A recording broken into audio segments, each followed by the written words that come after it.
দোষটা আমি কোনো রাজনৈতিক দলের দেই না, কোনো প্ল্যাটফর্মকে দেই না, কোনো সংগঠনকে দেই না, দোষটা আমার দেশের জনগণের। কারণ 54 বছর বলেন 55 বছর বলেন, লাল সবুজের ওই পতাকার তলে যারা দাঁড়িয়ে আছেন তারা কেউ প্রজা থেকে নাগরিক হয়ে উঠতে পারে নাই।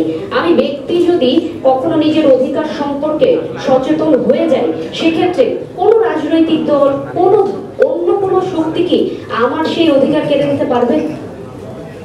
কখনোই না। তার মানে সমস্যাটা আমার নাগরিকের, কেউ নাগরিক হয়ে উঠতে পারে নাই। যেদিন আমার দেশের জনগণ নাগরিক হয়ে উঠতে পারবে, প্রজা থেকে মুহূর্তে মুহূর্তে দাসত্বর জন্য প্রভু পাল্টানো বন্ধ করবে, শোষিত না হলে ভালো লাগে না এই টেন্ডেন্সি থেকে বেরোতে পারবে, সেদিন কিন্তু সমাধানটা চলে আসবে।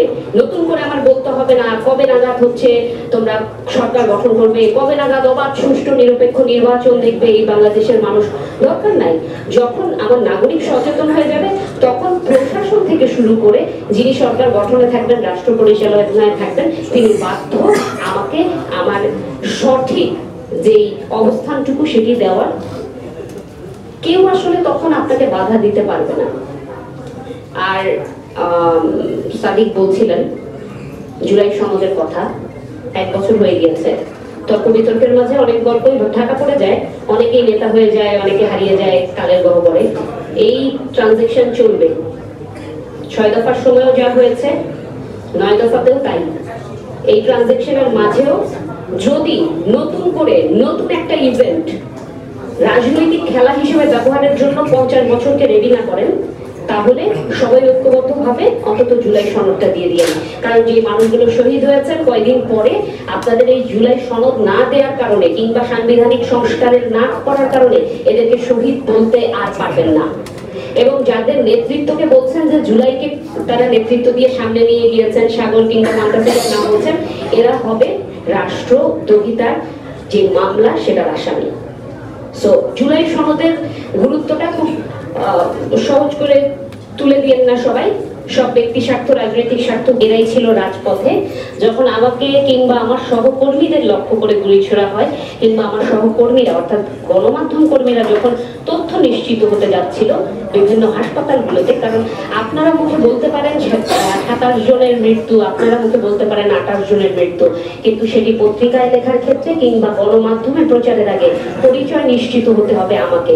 কারণ পরিচয় নিশ্চিত হওয়া ছাড়া সেটি আমি প্রচার করতে পারি না। সেই কাজটি করেছে এই যে পিছনে দাঁড়ানো শিক্ষার্থীরা, তারা আমাদেরকেও যেমন ক্ষোভের মাঝেও চেষ্টা করেছে যে না, নিরাপদে থেকে সংবাদ সংগ্রহটুকু করার সুযোগ করে দেয়। আবার তারাই কিন্তু যখন আপনারা ফেসবুকে কিংবা অন্যান্য জায়গায় বক্তৃতা দিচ্ছিলেন যে ভালো হচ্ছে না, গুলি চালাচ্ছে, মরে যাচ্ছে আমার সন্তান, এই শিক্ষার্থীরাই সেই সংবাদটুকু আমি যখন গণমাধ্যমে প্রচার করি, আমাকে যেহেতু হেনস্থার শিকার হতে হবে কিংবা নানা ধরনের হুমকির শিকার হতে হবে, এভিডেন্সটুকু রাতের 1টা, 2টা, 3টার সময় আমার পর্যন্ত পৌঁছে দিয়েছে শিক্ষার্থীরা। তাই ক্রেডিটটুকু আসলে আমি আপনাদেরকে কোনোভাবেই দেই না।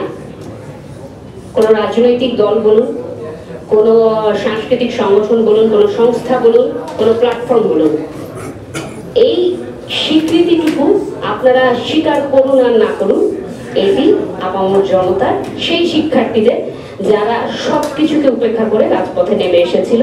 এবং কে নেতৃত্ব দিচ্ছে, কিভাবে নেতৃত্ব দিচ্ছে, কোথা থেকে নির্দেশনা আসছে, সে কি জামাত নাকি সে শিবির নাকি সে ছাত্রদলের নাফির না রাকিব, এগুলো কিন্তু দেখছিল না। তারা দেখছিল ব্যক্তি নাহিদ কি বলছেন, একজন মানুষ কি বলছেন, একজন ফান্তাসির কি বলছেন, কিংবা একজন সাগর কি বলছেন। আবু সাইদও কিন্তু তার পলিটিক্যাল আইডেন্টিটি নিয়ে রাজপথে নামেনি।